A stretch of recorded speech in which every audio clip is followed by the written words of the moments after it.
Hai semuanya, hidup di era digital ini terasa seperti berada di dalam kasino yang tidak pernah tutup. Setiap notifikasi, setiap like, setiap video yang kita tonton, semua dirancang untuk memicu pelepasan dopamin di otak kita. Kita terus-menerus mencari stimulasi baru, terdorong oleh keinginan tak berujung untuk mendapatkan hadiah instan. Fenomena ini, yang sering kita sebut sebagai kecanduan digital atau kecanduan dopamin, bukanlah sekedar istilah gaul. Ini adalah respons neurobiologis yang nyata, di mana otak kita menjadi terbiasa dengan lonjakan dopamin yang cepat dan sering, sehingga aktivitas yang lebih sederhana dan alami terasa membosankan. Inilah yang menjadi landasan utama dari konsep dopamine fasting. Awalnya, dopamine fasting diperkenalkan sebagai upaya ekstrim untuk menjauhkan diri dari segala bentuk kesenangan, seperti media sosial, musik, makanan enak, bahkan berbicara. Tujuannya adalah untuk menurunkan toleransi dopamin, membuat aktivitas sehari-hari kembali terasa memuaskan.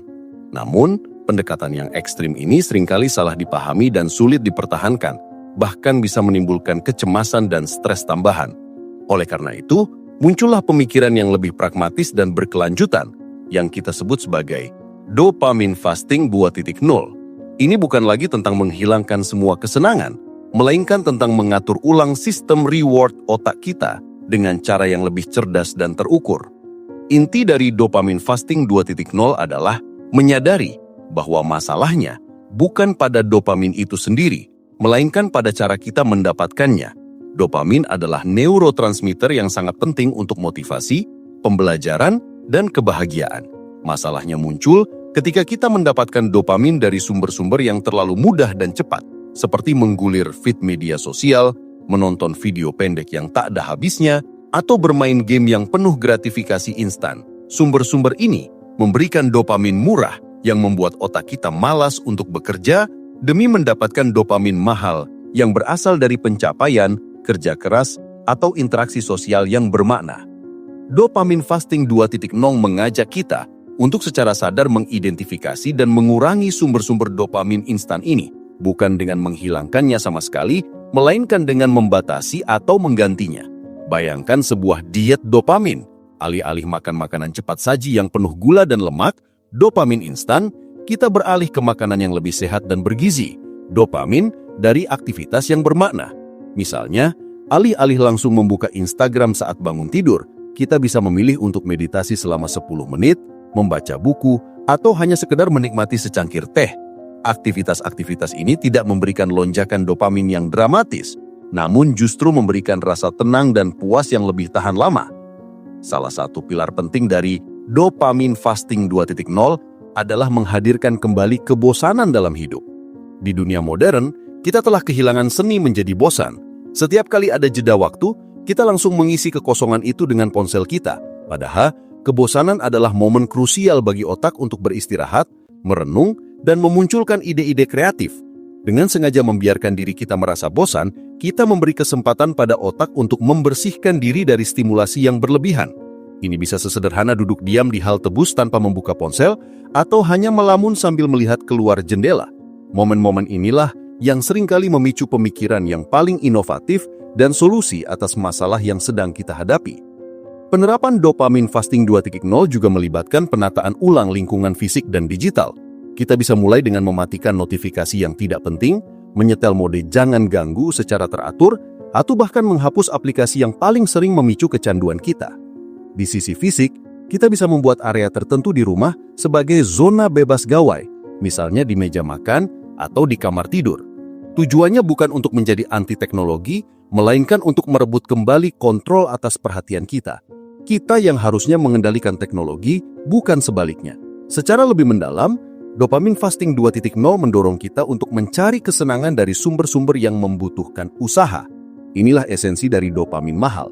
Misalnya, menyelesaikan sebuah proyek yang sulit, belajar keterampilan baru, berolahraga hingga berkeringat, atau membangun hubungan yang lebih dalam dengan orang lain.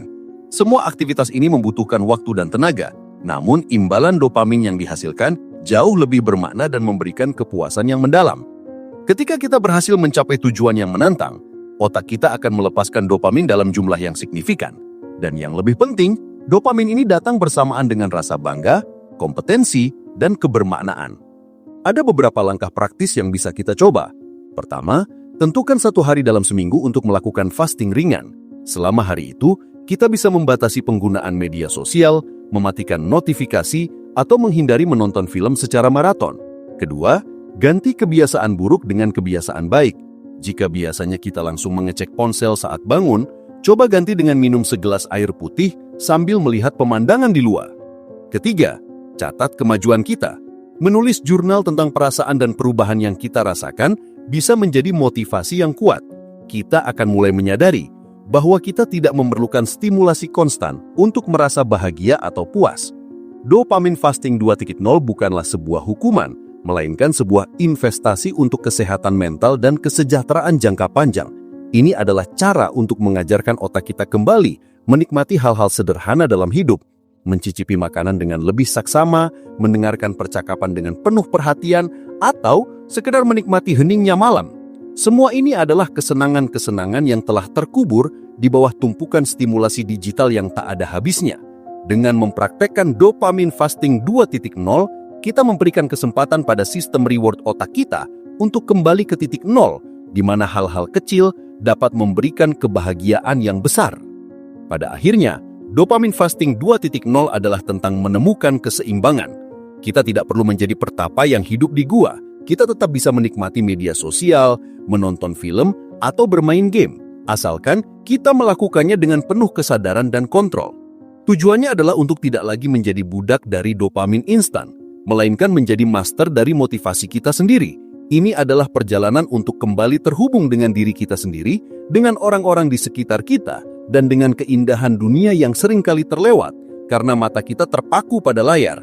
Ini adalah tentang mengembalikan kekuatan pada diri kita untuk menciptakan kebahagiaan yang sejati, yang tidak datang dari like atau notifikasi, melainkan dari hidup yang penuh makna dan kesadaran.